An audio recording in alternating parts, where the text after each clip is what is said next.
نحمده ونصلي على رسوله الكريم اما بعد فاعوذ بالله من الشيطان الرجيم بسم الله الرحمن الرحيم رب اشرح لي صدري ويسر لي امري واحلل عقدة من لساني يفقهوا قولي ربنا لا تؤاخذنا ان نسينا واخطانا۔ حاضرین گرامی قدر، آج کی اس نشست میں انشاءاللہ العزیز ہم سورۃ المؤمنون کی آیت نمبر 1 تا 11 کا مطالعہ کریں گے، اور ان آیات کا جو سر عنوان میں نے مقرر کیا ہے وہ یہ ہے کہ جنت کی کامیابی کون پائے گا۔ آپ یہ بات اب تو بہت اچھی طرح سمجھ گئے ہیں کہ ہم قرآن مجید کے ان مقامات کا مطالعہ کر رہے ہیں جس میں اللہ تعالیٰ نے خود اس بات کو یقینی بنایا ہے کہ ان اعمال کے کرنے والے آخرت کی فلاح اور آخرت کی کامیابی کو حاصل کریں گے، اور ہر دفعہ اس کے لیے اسالیب گرچہ کچھ مختلف اختیار کیے گئے ہیں۔ جیسے کہ پچھلی دفعہ ہم نے جو چیز دیکھی تھی سورہ بنی اسرائیل میں جو آیات پڑھی تھی، وہاں پر جو عنوان تھا کہ وَقَضَىٰ رَبُّكَ أَلَّا تَعْبُدُوا إِلَّا إِيَّاهُ، کہ یہ تیرے رب نے فیصلہ کر دیا ہے۔ تو گویا کہ وہ اللہ کا فیصلہ تھا، ظاہر ہے جو اللہ کا فیصلہ ہے وہی برحق ہے۔ اور یہاں پر جو آیات کے اندر ذکر کیا گیا ہے آخر کے اندر جو بیان ہوگا کہ اولئک هم الوارثون الذین یرثون الفردوس هم فیہا خالدون، کہ یہی لوگ ہیں جو جنت الفردوس کی ملکیت کے حقدار ہوں گے۔ تو یہی اس کو ہم نے عنوان بنا لیا ہے۔ آیات کا آغاز ہوتا ہے، اللہ تعالی ارشاد فرماتے ہیں قد افلح المؤمنون۔ اس کا ترجمہ یہ ہے کہ بے شک فلاح پا گئے اہل ایمان، فلاح پا گئے ایماندار لوگ۔ یہ کن کی طرف اشارہ ہے؟ ظاہر ہے کہ قرآن مجید جن کے درمیان نازل ہو رہا تھا، اصلاً تو انہی کی طرف اشارہ ہے کہ یہ صحابہ اکرام، رسول اللہ صلی اللہ علیہ وسلم پر ایمان لانے والے، رسول اللہ صلی اللہ علیہ وسلم کی دعوت توحید و آخرت کو ماننے والے، یہ فلاح پا گئے۔ لیکن وہ کیا چیز ہے؟ اصل میں سے یہ سمجھنا چاہیے کہ وہ کیا چیز ہے کہ جو ایمان میں اگر میں اور آپ بھی آج اختیار کر لیں تو ہم بھی اسی جگہ پہ پہنچ جائیں گے۔ تو اس میں سمجھنے کی بات یہ ہے کہ صحابہ اکرام کا جو ایمان تھا وہ پیدائشی ایمان نہیں تھا۔ انہوں نے اپنے والدین کے مذہب کو، اپنے آبائی مذہب کو، اپنے قومی مذہب کو ترک کیا تھا اور پھر ایمان لائے تھے۔ ہمارا مسئلہ کیا ہے؟ ہم اصل میں مسلمانوں کے ہاں پیدا ہوئے ہیں، ہم نسلی مسلمان ہیں، اور بدقسمتی سے جس طرح کی ہمارے ہاں مذہبیت یہاں پر رائج ہے، جب کوئی مذہبی شعور ہمارے اندر پیدا ہوتا ہے اور ہم مسجد میں جانے لگتے ہیں تو وہ مسجد اللہ کا گھر بعد میں ہوتی ہے۔ پہلے اس کی دیوار پہ اب تو باہر لکھ دیا جاتا ہے کہ یہ اہل حدیث کی مسجد ہے، یہ دیوبندیوں کی مسجد ہے، یہ بریلویوں کی مسجد ہے۔ تو اس طریقے سے ہم جب مذہب کی طرف جاتے ہیں تو عام طور پر ہم کسی نہ کسی فرقے سے وابستہ ہو جاتے ہیں۔ تو قرآن مجید کا جو مطلوب انسان ہے وہ اصل میں رسول اللہ صلی اللہ علیہ وسلم پر ایمان لا کر شروع ہوتا ہے پورے شعور کے ساتھ۔ اور یہ کیا ہے اس کو ہم پہلے بھی پڑھ چکے ہیں کہ یہ رسول اللہ صلی اللہ علیہ وسلم کی جو دعوت تھی، کچھ غیبی حقائق آپ لوگوں کے سامنے رکھ رہے تھے، اور یہ فرما رہے تھے کہ جس طریقے سے تم مادی حقیقتوں کو مانتے ہو ان کو بھی مانو۔ مثال کے طور پر خدا دیکھ رہا ہے، خدا نظر نہیں آتا، لیکن یہ یقین رکھنا چاہیے کہ وہ ہمیں دیکھ رہا ہے۔ یہ بات کہ فرشتے ہمارے اعمال کو لکھتے ہیں، فرشتے بھی نظر نہیں آتے، مگر یہ یقین ہونا چاہیے کہ وہ ہمارے اعمال کو لکھتے ہیں۔ جنت اور جہنم نظر نہیں آتی، لیکن ہمیں یہ یقین رکھنا چاہیے کہ جنت اور اس کی نعمتیں سچ ہیں، اور اسی طریقے سے جہنم اور اس کا عذاب بھی حقیقت ہے۔ یہ بات کہنے میں بڑی سادہ ہے، لیکن اس کے نتائج بڑے غیر معمولی ہوتے ہیں۔ یعنی آدمی زندگی میں بار بار آزمائشوں سے گزرتا ہے، جہاں پر سچی بات یہ ہے کہ اس کے ایمان کی سخت آزمائش ہوتی ہے اور اللہ تعالیٰ ہلا کر رکھ دیتے ہیں۔ تو روٹین کی لائف میں تو ہمیں شاید ایمان کا اس طرح تجربہ نہیں ہوتا، لیکن جب ہم مشکلوں میں ہوتے ہیں، مسائل میں ہوتے ہیں، تو اس موقع پر سچی بات یہ ہے کہ ایمان ہے یا نہیں، فیصلہ اسی وقت ہوتا ہے۔ اور یہ مشکل مرحلہ ہوتا ہے زندگی میں، جو مشکلات آتی ہیں اس کا ایک مقصد یہ بھی ہوتا ہے کہ ایمان ہے یا نہیں اس کا فیصلہ ہو جائے۔ جس میں ایمان ہوتا ہے پھر وہ حوصلے سے کام لیتا ہے، وہ صبر سے کام لیتا ہے، وہ برداشت سے کام لیتا ہے۔ گرچہ ظاہر ہے کہ انسان ہے، کمزور ہے، اللہ ہی سے شکوہ کرے گا، لیکن یہ بھی تو ایمان ہی ہے۔ یہ بھی تو ایمان ہی ہے. تو یہ ایمان ہے جو مطلوب ہے، اور اسی ایمان کے بارے میں کہا گیا ہے کہ یہ ایمان والے فلاح پا گئے، یہ کامیابی حاصل کر چکے. اور یہ دیکھیے ماضی کے اسلوب میں کہا گیا ہے، افلاح ماضی کا صیغہ ہے، اور یہ گویا کہ اللہ تعالیٰ نے ایک زبان کا اسلوب ہے کہ اپنے فیصلے کو سنا دیا کہ یہ تو ہو گیا، یہ تو ہو گیا، گرچہ یہ مستقبل میں ہونا ہے، لیکن اللہ تعالیٰ اس چیز کو گارنٹی کر رہے ہیں کہ جن لوگوں نے یہ خصوصیات اختیار کی ہیں اور جو اس طرح ایمان لائے ہیں، میرا فیصلہ یہ ہے کہ وہ فلاح پا گئے. فلاح دنیا کی بھی، اور اصلاً یہ اشارہ ہے آخرت کی فلاح کی طرف. اچھا، اس کے بعد اب یہ جو ایمان ہے یہ تو بیج ہے نا، اس بیج کے کچھ ثمر نکلتے ہیں، کچھ پھل نکلتے ہیں، کچھ اس کی شاخیں پھوٹتی ہیں. اب قرآن مجید ہر جگہ ان کا ذکر کرتا ہے، یہاں پر بھی ان کا ذکر کر رہا ہے. تو پہلی جو شاخ ہے ایمان کی اس شجر کی، اس کو اس طرح بیان کیا جا رہا ہے کہ الذین هم فی صلاتہم خاشعون، کہ یہ جو لوگ ایماندار لوگ کون ہیں؟ یہ وہ لوگ ہیں کہ جو اپنی نمازوں میں خشوع اختیار کرنے والے ہیں. نماز میں خشوع کیا ہوتا ہے؟ دیکھیے، اس کا مطلب یہ نہیں ہوتا کہ آدمی کو نماز میں بہت رونا آ رہا ہو اور اس پہ کپ کپی طاری ہو اور اس کو غیر معمولی کیفیات حاصل ہو رہی ہوں. اس کا سادہ ترین مطلب یہ ہے، جس طرح عام ہم گفتگو میں کہتے ہیں کہ میں کسی سے مروب ہو گیا. تو جب آدمی کسی سے مروب ہو جاتا ہے اور اس کے سامنے بیٹھا ہوا ہوتا ہے تو پھر کیئر لیس نہیں ہوتا، بے پرواہ نہیں ہوتا، وہ اپنے جسم کو بار بار کھجا نہیں رہا ہوتا، وہ پہلو نہیں بدل رہا ہوتا، وہ اس کو گھور کر نہیں دیکھ رہا ہوتا، بلکہ اس مروب ہونے کے نتیجے میں ایک نوعیت کی پستی طاری ہوتی ہے، عاجزی طاری ہوتی ہے، آدمی میں جھکاؤ پیدا ہوتا ہے، آنکھیں جھکتی ہیں، گردن جھکتی ہیں، انسان کے ہاتھ بن جاتے ہیں، انسان کی دل بھی، سب سے پہلے تو دل ہے جو انسان کا جھکتا ہے.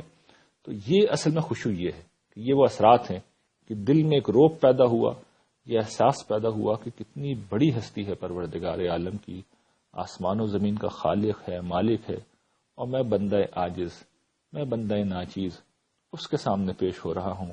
میری کیا حیثیت، میری کیا اوقات. تو انسان پہ یہ کیفیت طاری ہونی چاہیے، اور یہ نہ ہو کم سے کم اگر یہ نہ ہو تو اس کے بالکل برعکس نہیں ہونا چاہیے. جس کو میں نے اس طرح سمجھایا کہ انسان جو ہے وہ کبھی اپنے کپڑوں سے کھیل رہا ہو نماز میں، کبھی داڑھی کو کھجا رہا ہو، کبھی اپنے دوپٹے کو ٹھیک کر رہا ہو، اور کبھی نظریں اٹھا کے ادھر ادھر دیکھ رہا ہو، تو یہ چیز اصل میں خشوع کے خلاف ہے. بے پرواہی کے ساتھ نماز نہ ہو، بلکہ یہ احساس ہو کہ میں جس ہستی کے سامنے ہوں تو مجھ پر اس کا روب ہونا چاہیے. یہ انسان میں احساس ہونا چاہیے. یہ لازمی تو نہیں ہے، یعنی اس طرح تو نہیں ہے کہ اگر خشوع نہیں ہے تو نماز ادا نہیں ہوگی، لیکن یہ نماز کا کمال ضرور ہے، نماز کا جمال ضرور ہے. تو اس کو ہمیں خیال رکھنا چاہیے کہ یہ غیر معمولی چیز ہے، اور یہ اگر کسی نے حاصل کر لی ہے تو وہ مبارکباد کا مستحق ہے. اور ظاہر ہے کہ ایک مشکل کام ہے، لیکن کوشش کرنی چاہیے، اس کو نصب العین بنا کر سامنے رکھنا چاہیے. دوسری چیز قرآن مجید بیان کرتا ہے والذین هم عن اللغو معرضون. یہ کون لوگ ہیں کہ جو لغویات سے دور رہنے والے ہیں. یہ کیا چیز ہوتی ہے لغویات؟ اصل میں یہ سمجھ لیے کہ بندہ مومن ایک با مقصد انسان ہوتا ہے، اور اس کے سامنے جنت کی فلاح جس کا ذکر شروع میں ہوا، وہ ایک ہدف، وہ ایک نصب العین کے طور پر پہلے دن سے موجود ہوتی ہے.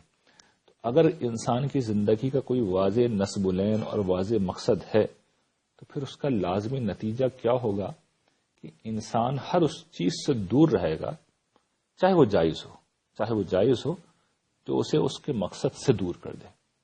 اگر کوئی چیز مقصد سے دور کرنے والی ہے تو پھر انسان جائز ہوتے ہوئے بھی اسے اختیار نہیں کرے گا. اس کی مثال ایسے ہی ہے جیسے کہ امتحانات میں جب بچے پڑھ رہے ہوتے ہیں تو بہت سی چیزیں اس وقت جائز ہوتی ہیں، وہ کر سکتے ہیں، لیکن آپ دیکھتے ہیں کہ وہ نہیں کرتے. تو انسان اس دنیا میں بھی جب کسی چیز کو مقصد بناتا ہے تو پھر اس درجے کی قربانی دیتا ہے، ضروریات کی بھی قربانی دیتا ہے. تو قرآن یہ تو نہیں کہتا کہ ضروریات کی قربانی دو، لیکن یہ بہرحال ایک چیز ہے کہ جو اہل ایمان کا وصف ہونا چاہیے کہ لغو بے مقصد چیزوں سے دور رہا جائے. یہ چیزیں کیا ہوتی ہیں؟ لا یعنی گفتگو، بے مقصد شغل میں لگے ہوئے ہیں. آج کل جیسے لوگ فیس بک پہ لگے رہتے ہیں فار نو ریزن، یعنی آپ ٹھیک ہے، ایک چیز آپ نے کرنی ہے، دیکھنی ہے، سرفنگ کرتے رہتے ہیں. سرفنگ کا مطلب ہوتا ہے ٹی وی کے چینل گھماتے رہتے ہیں یا ایک سائٹ سے دوسری سائٹ پہ جاتے رہتے ہیں. یہ کچھ مثالیں ہیں. یا موبائل پہ چیٹ ہوتی رہتی ہے. تو یہ جو بے مقصد گفتگو ہے، بے فائدہ محفلیں ہیں، بیٹھے ہوئے ہیں، گپے مار رہے ہیں، 3 4 گھنٹے ضائع کر دیے. ایک با مقصد مومن کی زندگی میں ان چیزوں کا کوئی گزر نہیں ہو سکتا. اس کا مطلب یہ نہیں ہے کہ وہ معاش کے لیے کچھ نہ کر رہا ہو. وہ معاشی ایکٹیویٹی بھی کرے گا، وہ تفریح بھی کرے گا، وہ آرام بھی کرے گا، وہ انجوائے بھی کرے گا. یہ چیزیں لغویات میں شامل نہیں ہیں. یہ چیزیں لغویات میں شامل نہیں ہیں، ضروریات میں شامل ہیں. لغویات وہ چیزیں ہیں جن کا کوئی نہ دنیا میں فائدہ ہے نہ آخرت میں فائدہ ہے. اور پھر یہ ظاہر ہے کہ انسان کے وقت کا اسراف ہے، وقت کا ضیاع ہے. اس پہلو سے بھی یہ سمجھے کہ انسان کے خزانے کو ضائع کرنے والا ہے. لغویات کا ایک دوسرا پہلو بھی قرآن مجید ہمیں توجہ دلاتا ہے کہ جب آپ کوئی دعوت حق لے کے اٹھتے ہیں تو ہمیشہ ایسا ہوتا ہے کہ کچھ مخالفین آپ کے پیچھے لگ جاتے ہیں. اور قرآن مجید یہ بیان کرتا ہے، رسول اللہ صلی اللہ علیہ وسلم کے زمانے میں یہ بہت ہو رہا تھا. تو وہ پھر بے معنی قسم کی جملے بازی، مختلف قسم کی تنقیدیں کر کے آپ کا وقت ضائع کر رہے ہوتے ہیں. قرآن مجید یہ سمجھاتا ہے کہ پھر ان سے بھی اعراض کرو. کوئی شخص سنجیدہ آدمی ہے، سمجھنا چاہتا ہے تو سر آنکھوں پہ. کوئی معقول تنقید ہے تو آپ اپنی اصلاح کر لیجئے، اپنے آپ کو ٹھیک کر لیجئے. لیکن یہ فضول قسم کی جو باتیں ہوتی ہیں ان کو دل پہ نہیں لینا چاہیے، ان کو نظر انداز کر دینا چاہیے. اگلا جو مطالبہ قرآن مجید کر رہا ہے اور ان کا وصف بیان کرتا ہے کہ والذین هم للزکاۃ فاعلون، کہ یہ لوگ اپنی زکوٰۃ ادا کرنے والے ہیں. اس کو ہم بار بار پہلے بھی دیکھ چکے ہیں. اصلاً تو یہ انفاق ہے، یعنی اللہ کے راہ میں مال خرچ کرنا. لیکن یہ کیا چیز ہے؟ یہ اتنی بڑی چیز ہے کہ یہ گویا کہ اس بات کا اظہار ہے کہ میں آخرت کو مانتا ہوں اور میں اس میں انویسٹمنٹ کر رہا ہوں. تو یہ گویا کہ انسان کی یقین کا ایک غیر معمولی اظہار ہوتا ہے اور یہ بہت بڑی چیز ہے. جہاں انفاق ہوگا وہاں آخرت پر یقین خود بخود ہوگا، اور جہاں انفاق نہیں ہے، یہ کم ہے، تو اس کا مطلب یہ ہے کہ آدمی کو کوئی شک ہے، کوئی شبہ ہے، اور پھر انسان کو اپنی اصلاح کرنی چاہیے. اگلی جو وصف بیان ہو رہا ہے وہ حفظ فروج ہے. عصمت و عفت و عصمت جسے کہتے ہیں. ہماری عام طور پر عفت و عصمت صرف لڑکیوں کے ساتھ خاص ہوتی ہے، لیکن قرآن مجید اس کو یہاں پر مردوں کے حوالے سے بیان کر رہا ہے اور طبعاً اس پہ خواتین بھی شامل ہیں. یہ قرآن مجید کا عام طریقہ ہے. تو اللہ تعالی ارشاد فرماتے ہیں والذین هم لفروجہم حافظون، کہ جو لوگ اپنی شرمگاہوں کی حفاظت کرنے والے ہیں، الا علی ازواجہم او ما ملکت ایمانہم فانہم غیر ملومین، سوائے اپنی بیویوں کے یا لونڈیوں کے کہ ان کے باب میں ان پر کوئی ملامت نہیں ہے. فمن ابتغى وراء ذلك فاولئک هم العادون، جو اس کے علاوہ کچھ اور چاہیں تو وہی لوگ ہیں جو حد سے گزرنے والے ہیں. یعنی قرآن مجید نے یہ گویا کہ بیان کیا ہے کہ انسان جو بندہ مومن ہے، جو آخرت پر یقین رکھتا ہے، وہ اس دنیا کو اپنی خواہشات کی چراگاہ نہیں سمجھتا کہ جہاں چاہا منہ مار لیا، جو چاہا کھا لیا، جو چاہا پی لیا. تو اس میں جو سب سے زیادہ بڑی خواہش ہے وہ اصل میں جنسی تعلق ہے. تو قرآن مجید نے اس کو ایک جائز راستے کو حد تک تو بالکل اس کو گوارا کیا ہے، بلکہ پسندیدہ قرار دیا ہے. گوارا کا لفظ مناسب نہیں ہے، اسے پسندیدہ قرار دیا ہے اللہ تعالیٰ نے، اور رسول اللہ صلی اللہ علیہ وسلم نے اس کو اپنی سنت کہا ہے. لیکن اس دائرے سے باہر جا کر اگر انسان بدکاری کے راستے پہ چلتا ہے تو پھر اس پہ بڑی سخت وعید آپ کے سامنے میں نے ترجمہ بھی کیا کہ جو اس کے علاوہ کچھ اور چاہے تو پھر وہی لوگ ہیں جو حد سے گزرنے والے ہیں. ظاہر ہے جو حد سے گزرے گا اس کو پھر سزا ملے گی، اور سزا کو یہاں بیان تو نہیں کیا گیا لیکن اسلوب بڑا سخت ہے. تو یہ کیا چیز ہے کہ انسان اپنی آپ کو کنٹرول میں رکھے. اور میں نے پہلے بھی کسی موقع پہ یہ توجہ دلائی تھی کہ اس معاملے کے اندر انسان جب احتیاطی کرتا ہے اور اپنی خواہش کو آزاد چھوڑتا ہے تو یہ ایک خارش کے مرض میں تبدیل ہو جاتی ہے. خارش کا مریض جتنا کھجاتا ہے اس کی کھجلی اور بڑھتی ہے. تو یہی معاملہ ایسے شخص کا ہے، وہ بظاہر ایک مقصد کی طرف پہنچتا ہے، ہدف پہ پہنچتا ہے، ہدف کو جیسے ہی حاصل کرتا ہے تو پتہ چلتا ہے وہ تو بے وقت تھا، کچھ بھی نہیں ملا، کچھ اور آگے بڑھو. یہاں سے انسان آگے بڑھتا چلا جاتا ہے اور سوائے بیزاری کے، بوریت کے، فرسٹریشن کے کچھ حاصل نہیں ہوتا. یہ ایک بالکل ایسی چیز ہے کہ جس کے ہونے میں کوئی شک نہیں. یعنی اس میں سارا سکون اسی میں ہے کہ انسان اپنے آپ کو کنٹرول کر کے رکھے. اس میں ایک چیز ذرا بس وضاحت طلب ہے، وہ میں چاہوں گا کہ آپ کے سامنے رکھ دوں. لونڈیوں کا اس میں ذکر آیا ہے. ہمارے ہاں بعض مجھے یہ پتا چلا کہ وہ کچھ ڈرامے آ رہے تھے جس میں لونڈیوں کے نام پہ بہت خوبصورت خواتین کو دکھایا جا رہا تھا. تو اس زمانے میں میرے پاس بہت سوال آتا ہے. پہلے تو مجھے اندازہ نہیں ہوا کہ یہ سوالات کیوں آنے شروع ہو گئے، بعد میں پس منظر کا اندازہ ہوا. تو یہ سمجھ لیجئے کہ اصلاً زمانہ قدیم میں لونڈیاں اس مقصد سے، یا غلام بھی اس مقصد سے نہیں رکھے جاتے تھے. یعنی اصلاً جو ان کا مقصد تھا، یہ جس طریقے سے اس دور میں انڈسٹریل ایج میں سروس انڈسٹری ایجاد ہوئی ہے، ملازمت کا ادارہ ایجاد ہوا ہے، زمانہ قدیم میں گرچہ ایک بہت بڑا ظلم تھا، زیادتی تھی اور اسے نہیں ہونا چاہیے تھا.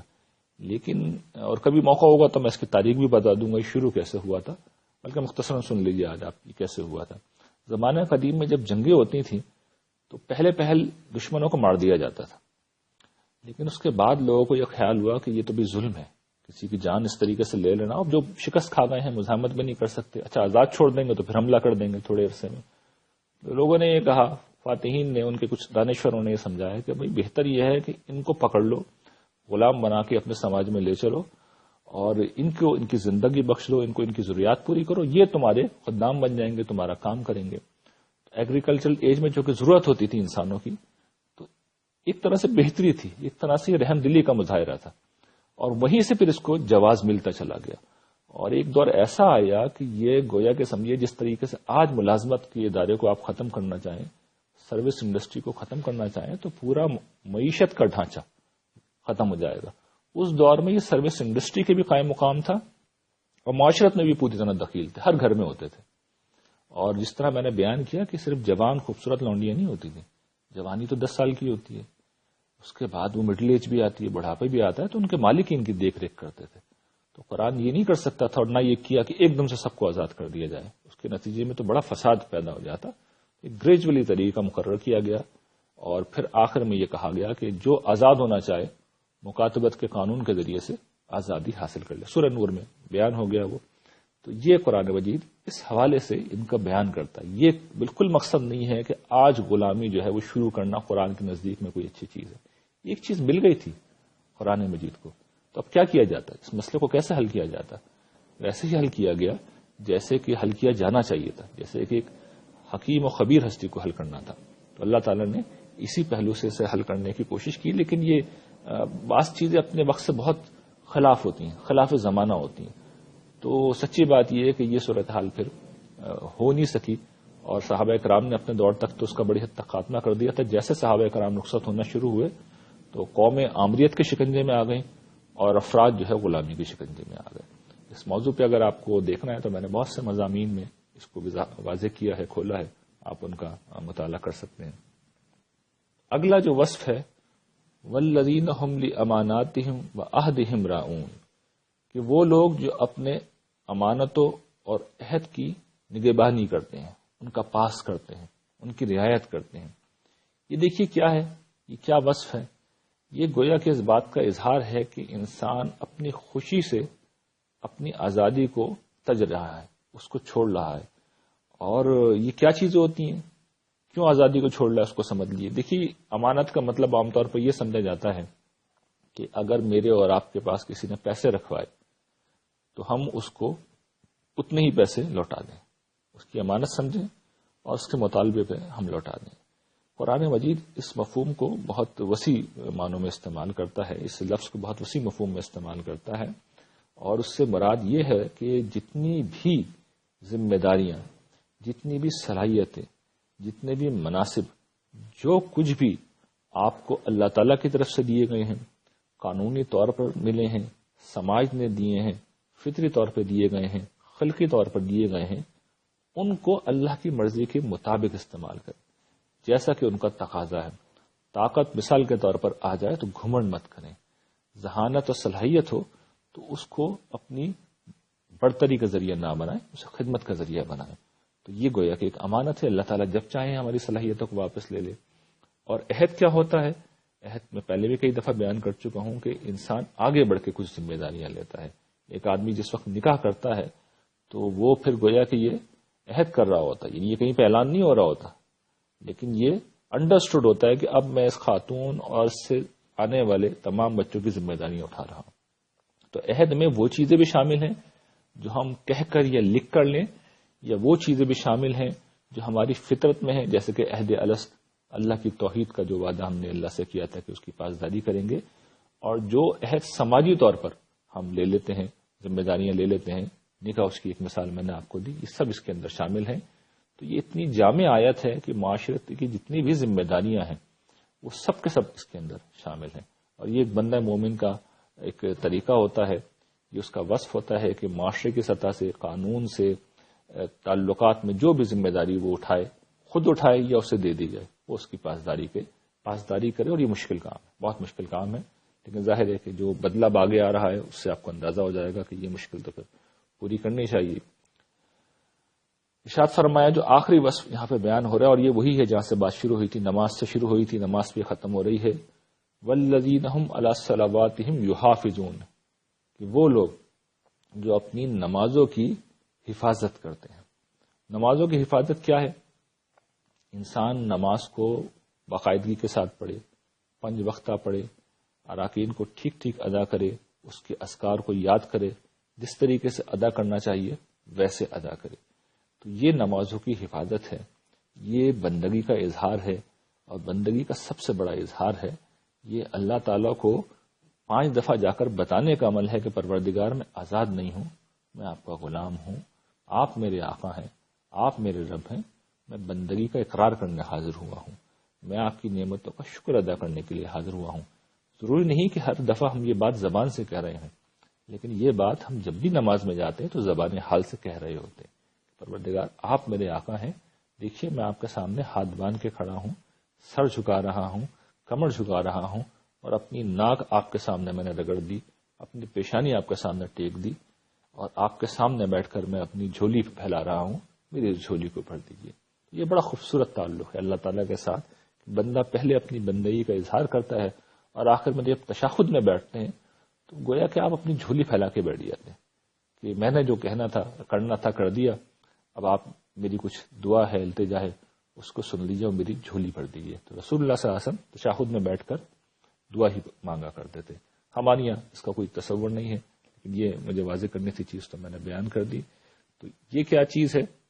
یہ آخری مطالبہ ہے، اور پھر آخر میں اس کا نتیجہ ہے کہ اولئک هم الوارثون، کہ یہی وہ لوگ ہیں جو مالک بنیں گے۔ وارث کا ویسے تو مطلب یہ ہوتا ہے کہ کسی کے بعد اس کی چیزوں کا مالک بننا، لیکن بعض اوقات مجرد ہو جاتے ہیں۔ یہ جو الفاظ ہوتے ہیں، مجرد ہونے کا مطلب یہ ہوتا ہے کہ کسی کے بعد والا حصہ جو ہے وہ حذف ہو گیا، وہ نکل گیا، وہ رہ گیا۔ مالک ہونا، یہی مفہوم اب اس کے اندر باقی رہ گیا ہے کہ وارث کا مطلب کیا ہے؟ مالک ہونے والے، یہی لوگ ہیں جو مالک ہوں گے۔ کس چیز کے مالک ہوں گے؟ اب اس کو بیان کیا جا رہا ہے، الذین یرثون الفردوس ہم فیہا خالدون، کہ یہی وہ لوگ ہیں جو فردوس کی بادشاہی کے مالک بنیں گے اور وہاں ہمیشہ رہیں گے۔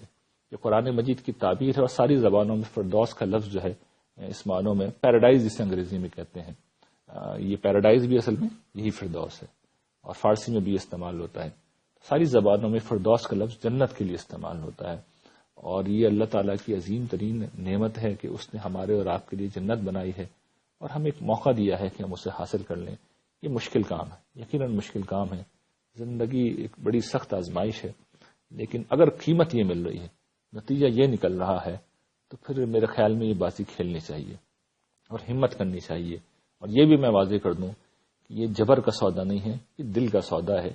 جس کو ذوق ہے، جس کو شوق ہے، جس کو خواہش ہے، وہ آ کے یہ بازی کھیلے۔ جب اسے نتیجہ ملے گا اور جب وہ اپنے کاموں کا بدلہ پائے گا تو فلاح کہتے ہی اسی کامیابی کو ہیں کہ جو ملے تو بڑی مشقت کے ساتھ، مشکل سے ملے، لیکن جب مل جائے تو آدمی کو اس طرح نہال کر دے کہ آدمی ماضی کے ہر دکھ کو، غم کو فراموش کر دے۔ وآخر دعوانا ان الحمد للہ رب العالمین۔